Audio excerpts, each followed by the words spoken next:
Pernah kita bahas utang 1 juta sama 100 juta. Gedean mana? Bukan hutangnya yang gede, tapi diri kitanya yang masih kecil.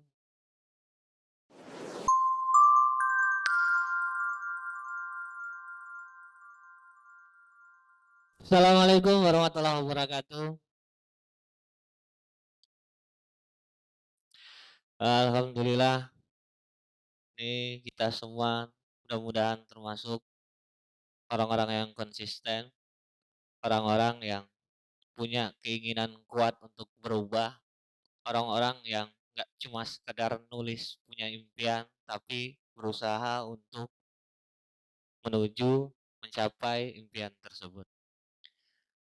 Lalu di awal gue sampaikan, ketika kita hadir di acara revolusi mental ini, kosongkan lagi, kosongkan gelas kita, sehingga apapun nanti pelajaran yang disampaikan, apapun ilmu-ilmu yang nanti diberikan, itu bisa bisa terserap, nggak mental.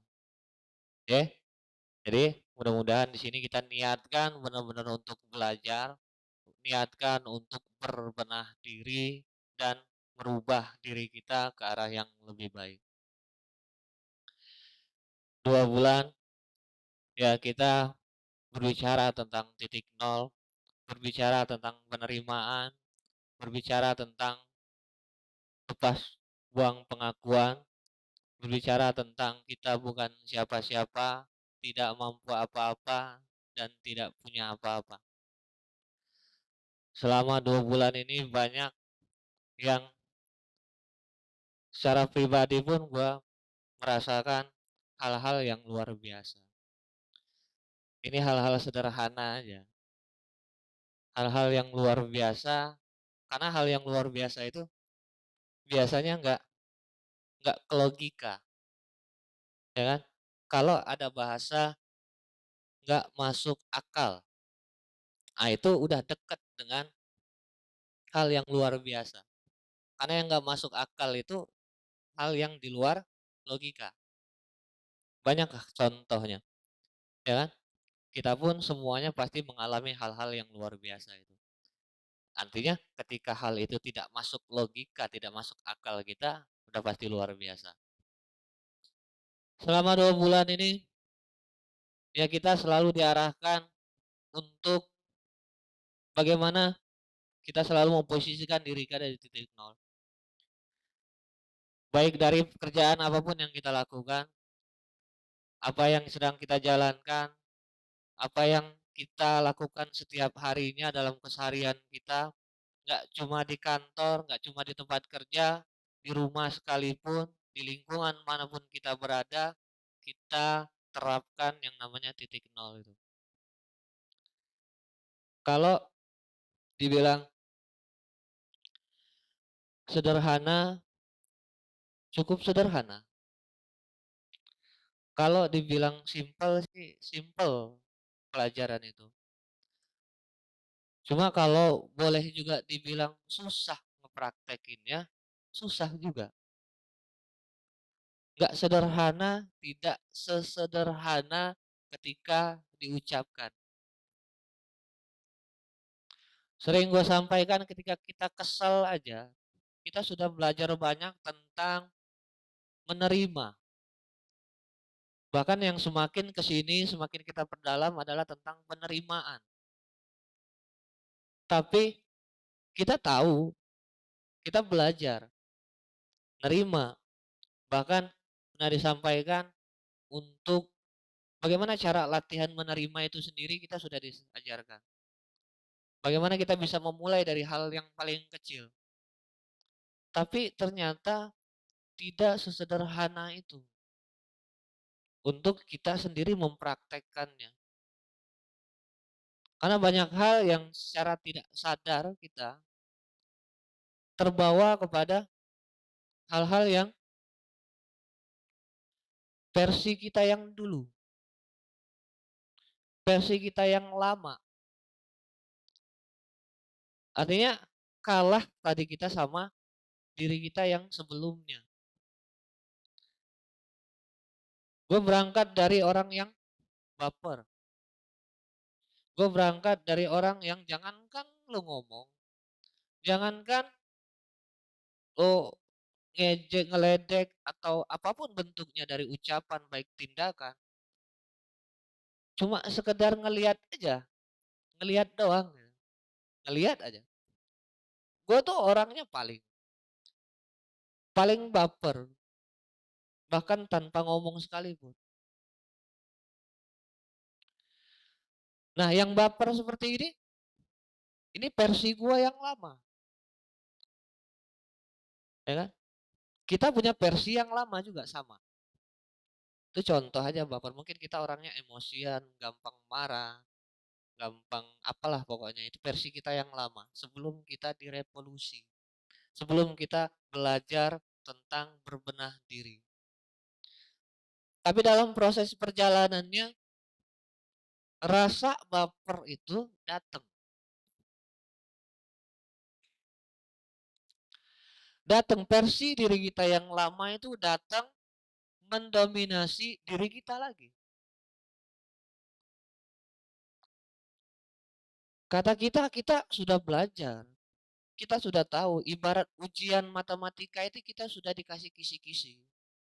Kasih kisi-kisi bahwa yang bakal keluar ujian nanti cuma tentang penjumlahan aja. 1 tambah 1. Kita sudah siapkan jawabannya, 1 tambah 1 sama dengan 2. Tapi pada saat ujiannya nggak keluar 1 tambah 1 tambah dengan 2 itu yang di kepala kita, yang kita ingat, yang kita hafal, yang kita ceritakan, yang kita pelajari. Pada saat prakteknya muncul pertanyaan 1 tambah 1, kita bingung jawabnya. Loh kenapa? Kan kita pelajari, kan kita ulang-ulang. Karena ini kisi-kisi, wajib lah nanti ini bakal keluar. Kita sudah mempersiapkan diri sedemikian rupa dengan kisi-kisi yang dikasih tadi. Dengan jawaban soalnya. Tapi pada saat ujiannya datang, lupa jawabannya. Kira-kira begitu.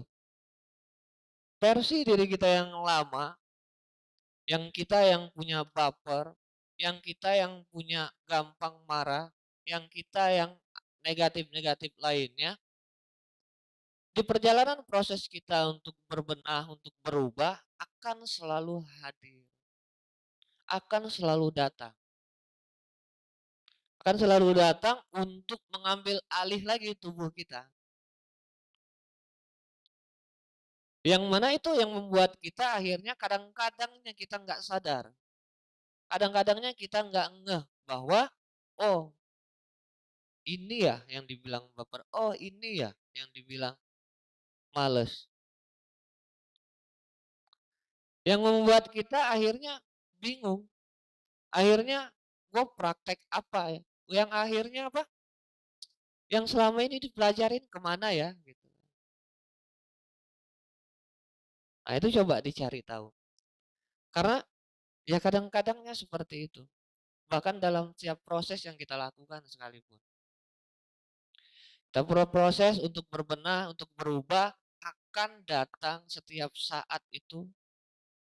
Seperti yang pernah gue bilang itu, ketika lo punya niat pengen berubah, niat pengen berubah. Contoh kemarin itu kita pengen belajar sabar, kita pengen sabar jadi orang, kita berangkat dari orang yang gampang marah, kita berangkat dari orang yang gampang emosi, yang baper, yang ya itulah. Akhirnya ya kita belajar berbenah dan ingin berubah. Niat kita adalah ingin menjadi orang yang sabar. Ya kan? Tapi pertanyaannya, untuk menuju kita ke arah sabar tadi, hal apa yang kita harapkan harus kita lakukan? Apakah kita menghindari orang-orang yang sering bikin kita kesel? Apakah kita menghindari dunia kerja kita, menghindari lingkungan rumah kita, akhirnya kita menyepi di dalam goa? Atau Kita menerima bentukan-bentukan yang dikasih sama Tuhan untuk memproses diri kita, untuk menggodok diri kita, untuk menjadi apa yang tadi kita niatkan, untuk menjadi orang yang sabar. Nah, jadi dua hal itu.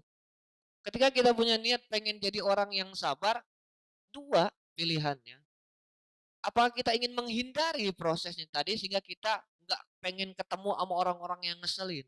Karena nggak mungkin semua manusia ini yang dihadirkan ke dalam kehidupan kita, satu orang pun nggak ada yang ngeselin. Nggak mungkin. Artinya caranya kita menghindari tadi ke goa. Atau yang kedua, kita mempersilahkan apapun datang, apapun bentukannya orang-orang yang ngeselin tadi datang, untuk ya itu tadi tujuannya adalah melatih diri kita kepada level-level yang lebih tinggi lagi dalam sabar tadi. Sebenarnya bukan kita berhasil ketika kita niat bersabar cuma karena kita mampu atau dimampukan untuk naik level. Kalau kecil kita luka gores sedikit aja, teriaknya nauzubillah, nangis kenceng. Sekarang kegores sedikit aja emang sampai kayak anak kecil juga. Enggak. Level kita yang naik, level kita yang bertambah. Kemampuan diri kita, kemampuan menahan rasa sakitnya itu bertambah. Kalau kecil jatuh ke sandung batu aja nangisnya kenceng. Kalau sekarang jatuh bukan masalah sakit yang dipermasalahkan, malunya. Udah nggak kerasa sakitnya jadi, malunya aja yang nggak ketahan. Sama seperti tadi, ketika kita melatih diri kita untuk ke arah yang lebih baik lagi, yang kita upgrade adalah level diri kitanya. Level dalam arti penerimaan kitanya. Semakin tinggi level penerimaan kita terhadap segala sesuatu, akan ya itu tadi, kalau dibilang sabar, ya kita akan jadi sabar. Kenapa? Orangnya nggak berubah. Orangnya nggak berubah, yang ngeselin tetap ada, tetapi kemampuan diri kita yang untuk menerima orang yang ngeselin tadi yang bertambah. Jadi jangan pernah berharap bahwa ketika aku pengen berubah, pengen berbenah, pengen menjadi orang baik, pengen menjadi orang yang sabar, akan hilang di muka bumi ini orang yang ngeselin. Kan nanti akan disambung sama Bang Deki. Kalau nggak salah ada kalimatnya itu. Apakah kamu dibiarkan berkata beriman tanpa diuji? Nanti Bang Deki yang bantu jelaskan. Gue cuma ngutip sedikit aja. Nanti dijabarkan lebih lanjut sama Bang Deki. Apakah kamu dibiarkan berkata beriman tanpa diuji? Nah, katanya seperti itu. Emang, benar gak? Benar. Takut salah. Oh, takut salah. Belum belum dapat ini sanad yang benar. Dari kalimat itu aja benar bahwa apakah kita untuk berubah atau berbenah ke arah yang baik tadi tanpa ada sedikit pun lika-liku, tanpa ada halangan, tanpa ada rintangan, tanpa ada gangguan, lempeng aja hidup. Yang membuat hidup itu lempeng, tenang, lancar bukan keadaannya, tapi balik lagi level diri kita. Pernah kita bahas utang 1 juta sama 100 juta. Gedean mana? Bukan hutangnya yang gede, tapi diri kitanya yang masih kecil. Karena kalau berbicara satu utang 1 juta sama utang 100 juta, yang masalah yang mana?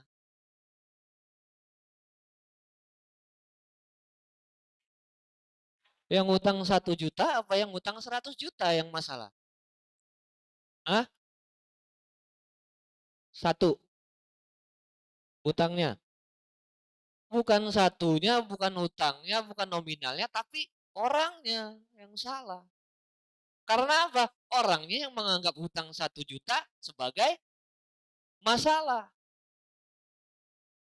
Ya kan? Orangnya yang menganggap hutang 100 juta masalah. Bahkan hutang 50 ribu aja Kalau orangnya yang menganggap masalah, ya masalah. Kenapa ada yang tenang-tenang aja dengan hutang miliaran, ada yang udah kayak kebakaran jenggot rambut juga, cuma hutang 500.000. Karena level kitanya yang belum sampai, ya kan? Kebayang paniknya, ya iya kan? Punya hutang sekian puluh juta kemarin. Ah, sekarang bisa tenang. Artinya ini yang semakin kita perdalam sekarang. Ini yang semakin kita pelajari sekarang. Bahwa yang perlu kita upgrade dalam diri kita, level diri kita tadi. Dari apa yang pertama adalah penerimaan. Kita bisa meningkatkan level penerimaan kita, nggak ada masalah dunia ini. Kita bisa meningkatkan level penerimaan kita, nggak ada yang musingin di dunia ini. Itu sampai nanti kita berangkat ke arah titik nol yang sebenarnya. Ini. Jadi makin ke sini kita belajar makin ke dalam. Ke dalam diri kita masing-masing. Yang ngomong cuma ngasih unjuk jalan aja. Arahnya ke sini loh. Ada dua arah, bisa dari sini, bisa dari sini. Silakan masuk lewat mana. Pilihannya tetap sama kita. Nggak ada yang bisa ngarahin kita kecuali diri kita sendiri yang membuat keputusan kita mau ke arah mana. Ya kan? Karena yang buat gue bilang, pernah gue cerita, papan tulis, siapa yang ngasih nama itu papan tulis? Nah, ada yang tahu yang ngasih nama, kok papan tulis apa whiteboard sih? Papan tulis apa whiteboard itu? Hah? Coba. Yang ngasih nama itu papan tulis siapa? Hah? Ah, gini deh, gue sederhanain. Kalau ini gue kasih nama dinding. Gimana? Ada yang mau nggak? Papan tulisnya gue taruh di sini. Jadi ini papan tulis, itu dinding. Ya, boleh? Boleh aja kan? Nggak jadi masalah.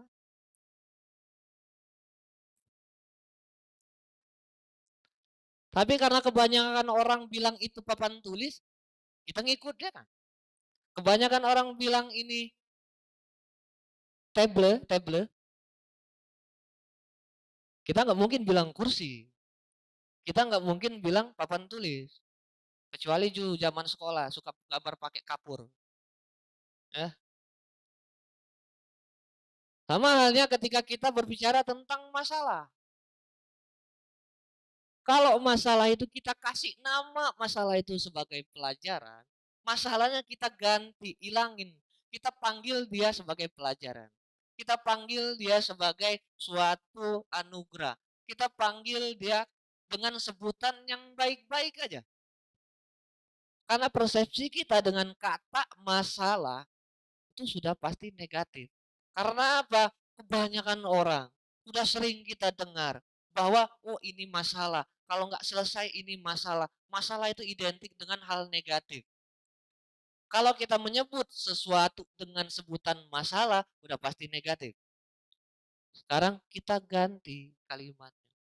Bahwa ini bukan masalah, disonding sebelum-sebelumnya. Sudah diajarkan sebelum-sebelumnya. Ini bukan masalah tapi anugerah. Ini bukan masalah tapi pelajaran. Ini bukan masalah. Sama kayak kita bilang, oh ini bukan beban tapi tanggung jawab. Kita yang menentukan, kita yang memutuskan untuk menyebutnya seperti apa. Karena balik lagi, diri kita, upgrade diri kita yang diperlukan. Level diri kita yang perlu ditingkatkan. Sehingga nggak ada yang namanya tadi masalah. Semua pelajaran. Semua ini adalah mesin pencetak yang dikasihkan Tuhan dalam kehidupan kita untuk membentuk diri kita menjadi bentukan baru, bentukan yang luar biasa. Itu. Kalau selama ini yang ngebentuk kita lingkungan, keluarga, dengan hal-hal negatif lainnya yang buat kita pesimis, buat kita nggak percaya diri, buat kita negatif, buat kita baperan atau bahkan kita yang berada dalam lingkungan yang kasar, buat kita gampang marah. Kita pengen berubah bentuk, merubah bentukan dalam diri kita ke arah yang lebih baik. Kita berbenah. Dan berbenah inilah prosesnya tadi. Banyak proses-proses versi diri kita yang lama yang akan hadir. Ya, mungkin itu. Jadi makin ke sini, makin coba diresapi lagi gimana kebanyakan orang di luaran sana ingin mencapai ketenangan itu bahkan dia sudah kaya sekalipun, udah punya segalanya sekalipun, tapi nggak tenang hidupnya. Minimal kita bisa belajar sedini mungkin sebelum kita punya segalanya, sebelum kita merasa kaya kayak orang-orang di luaran sana, minimal kita dapat ketenangannya dulu. Sehingga kalau kita tiba-tiba kaya nggak kaget, nggak bunuh diri. Ya, artinya inilah, ini yang penting. Kenapa semua itu kayaknya kayak orang yang nggak ada masalah hidupnya, lempeng, senyum, enjoy, senang. Tiap harinya seperti itu. Ya, beda dengan orang yang kusut, betut, udah ngomongnya pusing aja semua. Ini buntu lah, ya. Karena yang begitu, ini yang kita kejar. Sehingga dengan enjoy, dengan tenang, dengan menganggap segala sesuatunya adalah hal baik, tentu ini pun termasuk dalam pelajaran kita hukum tarik menariknya kita dalam semesta, sehingga kita akan menarik hal-hal baik lainnya hadir dalam kehidupan kita. Sementara itu dulu, mudah-mudahan ada yang didapat. Nanti mungkin kalau ada kesempatan akan maju lagi. Ya, kurang lebih mohon maaf. Assalamualaikum warahmatullahi wabarakatuh.